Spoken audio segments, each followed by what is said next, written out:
আছে অনেক গুণ, vitamin C, B, calcium, iron, খনিজ লবণ, তাই আম শরীরের জন্যও খুব উপকারী। তাহলে চলুন বানিয়ে নিই ম্যাঙ্গো ফ্লেভারের দই মানে আম দই।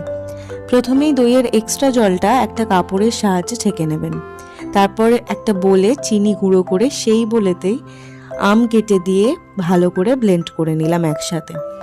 তারপর আম দইয়ের ব্যাটারটা তৈরি করার জন্য আরেকটা বোল নিয়ে আমের পিউরি, ছেঁকে রাখা দই, কনডেন্স মিল্ক দিয়ে ভালো করে মিক্সড করে নিলাম।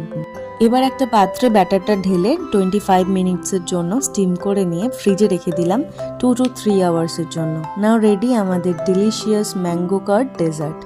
ভালো করে ডেকোরেট করে পরিবেশন করুন পরিবার বা বন্ধুদের কাছে।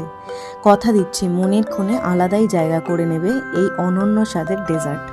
চলুন তাহলে বাড়িতে বানিয়ে নিন এই চটজলদি আম দইয়ের রেসিপি, আর আমাকে কমেন্টস করে জানাতে ভুলবেন না কিন্তু। আজকের মতো এখানেই, টাটা।